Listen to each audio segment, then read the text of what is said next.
আসসালামু আলাইকুম এভরিওয়ান। আজকে আমরা জানবো কুমিল্লা বিশ্ববিদ্যালয়ের এ ইউনিট এবং দেখো সি ইউনিটের ফাঁকা আসন সংখ্যা। তো দেখো এ ইউনিটে প্রথম মেরিটে ভর্তি শেষে ফাঁকা আসন আছে 147টি, আর সি ইউনিটে প্রথম মেরিট ভর্তির পর ফাঁকা আসন আছে 98টি। তো দেখো কী কী আসন ফাঁকা আছে। তো দেখো এই ইউনিটে তোমার রসায়নে কিন্তু এখন 21টি ফাঁকা আছে, পরিসংখ্যানে 11টি, ম্যাথে 20টি এখনও ফাঁকা আছে, ম্যাথ ভালো সাবজেক্ট, ফার্মেসিও ভালো সাবজেক্ট 29টি আসন ফাঁকা, সিএসসিতে কম্পিউটার সায়েন্সে 24টি আসন ফাঁকা, আইসিটিতে 22টি আসন ফাঁকা, আর ফিজিক্সে কিন্তু এখনও 20টি আসন ফাঁকা আছে। ঠিক আছে, তো দেখো আর সি ইউনিটে দেখো 98টি ফাঁকা। তো দেখো ফিন্যান্সে 25টির মধ্যে বাণিজ্যে 22টি, বিজ্ঞানে 3টি ফাঁকা আছে। ঠিক আছে, 25টির মধ্যে বাণিজ্যে 22টি অ্যান্ড বিজ্ঞানে 3টি ফাঁকা। অ্যাকাউন্টিংয়ে 26টির মধ্যে বাণিজ্যে 22টি, মানবিক থেকে 1টি, বিজ্ঞান থেকে 3টি ফাঁকা আছে।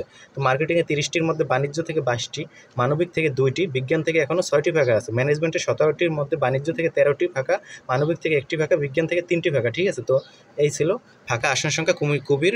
তো ধন্যবাদ সবাইকে, ভালো থাকবে সবাই।